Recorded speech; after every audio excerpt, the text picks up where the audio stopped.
या ठिकाणी आपण क्वेश्चन नंबर 39 सॉल्व करणार आहे. A potentiometer wire has length 5 metre and resistance 16 ohm. The driving cell has an EMF of 5 volt and internal resistance of 4 ohm. तर एक potentiometer wire दिलेली आहे, त्याची लेंथ 5 मीटर आहे, रेजिस्टन्स 16 ओहम दिलेला आहे आणि जो ड्रायव्हिंग सेल आहे त्याचा EMF 5 व्होल्ट इतका दिला आहे, internal resistance 4 ohm. When two cells of EMF 1.3 volt and 1.1 volt are connected so as to assist each other. तर दोन सेल्स दिलेले आहे, त्याचा EMF 1.3 व्होल्ट आहे आणि दुसऱ्याचा 1.1 व्होल्ट इतका आहे. ते अशा प्रकारे कनेक्ट करायचं की दोन्ही असिस्ट करणार, म्हणजे दोन्ही EMFची ॲडिशन होणार. And then opposes each other, आणि नंतर अपोज पण करणार, म्हणजे दोघांची सबट्रॅक्शन करायचं आहे. The balancing length are respectively. तर असिस्ट करताना त्याची बॅलन्सिंग लेंथ किती असेल आणि अपोज झाल्यानंतर बॅलन्सिंग लेंथ किती असणार ते आपल्याला या ठिकाणी फाईंड करायचं. हा क्वेश्चन 2023ला आलेला होता.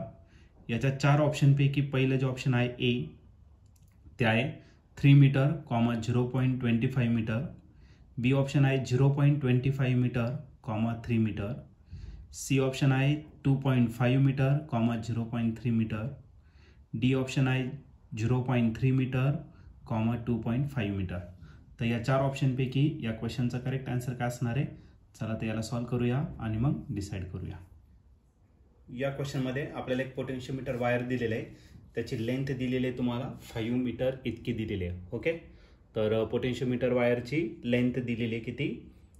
5 मीटर इतकी. ओके, त्याचा रेजिस्टन्स जो दिलेला आहे त्या वायरचा तो दिलेला आहे तुम्हाला 16 ओहम इतका दिलेला आहे. ओके, नेक्स्ट त्याचा ड्रायव्हिंग सेलचा जो EMF आहे तर तो EMF दिलेला आहे तुम्हाला 5 व्होल्ट इतका. ओके, आणि त्याचा इंटरनल रेजिस्टन्स जो आहे तर तो दिलेला आहे इंटरनल रेजिस्टन्स 4 ओहम इतका. ओके, आता याच्यात 2 सेल आपल्याला कम्पेअर करायचं आहे आणि त्या 2 सेलचा जो EMF आहे तर त्याच्यातला पहिल्या सेलचा EMF आहे 1.3 व्होल्ट आणि जो दुसरा सेल आहे त्या सेलचा EMF आहे 1.1 व्होल्ट इतकं दिलेलं आहे. तर ते जर कनेक्ट केले तर सुरुवातीला असिस्ट करतात, म्हणजे दोन्ही EMFची ॲडिशन करायचं आणि नंतर दुसऱ्या केसमध्ये अपोज करताय, म्हणजे या दोन्ही EMFची सबट्रॅक्शन करायचं आहे. तर आपल्याला बॅलन्सिंग लेंथ या ठिकाणी फाईंड करायचं आहे. बॅलन्सिंग लेंथ म्हणजे आपल्याला L1 फाईंड करायचं आहे आणि दुसऱ्या केसमध्ये काय L2. ओके, 2 EMF असिस्ट करताय, याचा अर्थ आपल्या दोघांची ॲडिशन E1 प्लस काय असेल E2 हा डायरेक्टली प्रोपोर्शनल असेल लेंथ L1 वरती. डायरेक्टली जर कॅन्सल केला तुम्हाला काय लागेल? प्रोपोर्शनॅलिटी कॉन्स्टंट, आणि तो कॉन्स्टंट का असेल? के. आता E1 माहिती आहे, E2 माहिती आहे, L1 आपल्याला शोधायचं आहे, म्हणजे आपल्याला आणखीन एक गोष्टी लागणार आहे ती म्हणजे काय? के. तसंच 2 EMF अपोज जर करत असेल तर आपण काय करणार? E1 मायनस E2 हा डायरेक्टली प्रोपोर्शनल असेल दुसऱ्या लेंथवरती, आणि तिथे पण कॉन्स्टंट जो घेणार आहे तो काय घेणार आहे? के. आणि के म्हणजेच आपलं काय तर पोटेन्शियल ग्रेडियंट. म्हणजे हे जर क्वेश्चन सॉल्व्ह करायचं तर आपल्याला के ची व्हॅल्यू फाईंड करणं गरजेचं असणार. ओके, मग त्यासाठी आपण काय करू तर केचा डायरेक्टली या ठिकाणी फॉर्म्युला यूज करणार पोटेन्शियल ग्रेडियंटचा, आणि याचा जो फॉर्म्युला आहे तर तो काय करायचा? E into resistance of the wire divided by algebraic sum of all the resistances त्या सर्किटचा.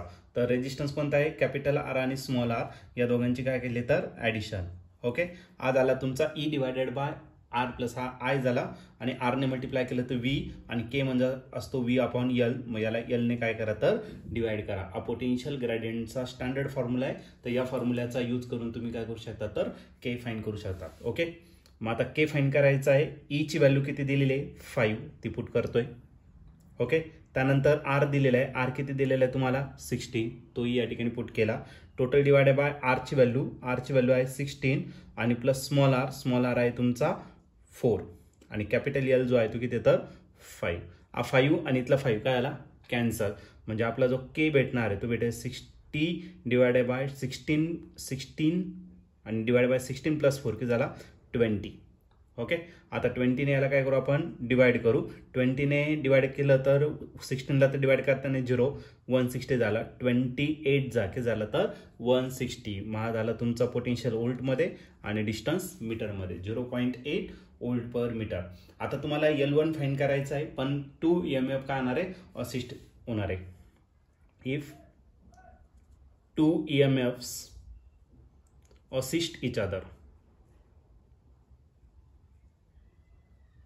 ओके, असिस्ट जर करत असेल म्हणजे दोघांची काय होणार addition, assist each other, then आपण काय करणार E1 प्लस काय करणार E2 करणार आणि डायरेक्टली प्रोपोर्शनल L1 वरती तिथं कॉन्स्टंट काय घेतला आपण K घेतला. Okay, K potential gradient. E1 ची व्हॅल्यू दिलेली तुम्हाला 1.3 आणि E2 ची जी व्हॅल्यू आहे ती 1.1. K पण आपण फाइंड केला तो किती येतं 0.8 आणि L1 आपल्याला फाइंड करायचं आहे. ओके, मीटर मध्येच फाइंड करायचा.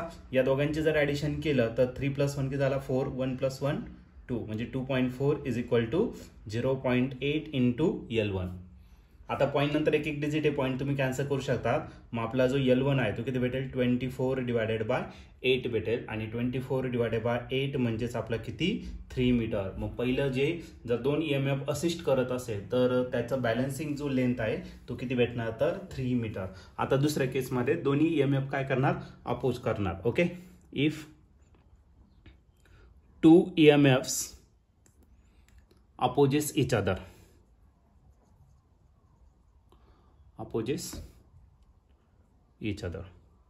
एकमेकांना जर अपोज करत असेल तर त्या दोन्ही EMF ची काय करणार सबट्रॅक्शन. तर मोठा कोण आहे E1, तर E1 मायनस मी काय केला E2 आणि तिथं कॉन्स्टंट K घेणार आणि बॅलन्सिंग लेंथ किती घेतली L2. E1 आहे तुमचा 1.3 आणि E2 जो आहे तो आहे 1.1. K ची व्हॅल्यू आली 0.8 आणि आपल्याला L2 काय करायचा फाइंड. या दोघांची जर सबट्रॅक्शन केली तर हा भेटेल 0.2. ओके, आणि हा भेटला 0.8 इंटू L2. पॉईंट नंतर सिंगल डिजिट आहे पॉईंट काय करू शकतात कॅन्सल.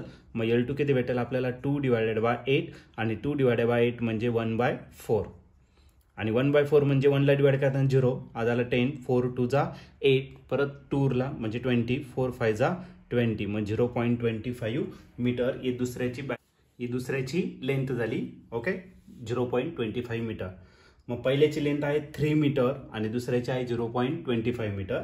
तर या ठिकाणी तुम्ही ऑप्शन जर बघितलं तर ऑप्शन नंबर ए जो आहे तो या ठिकाणी आपला करेक्टली मॅच होतोय. मग या क्वेश्चनचं जे आन्सर असणार आहे ते ऑप्शन ए म्हणजेच काय L1 = 3 metre and L2 = 0.25 metre.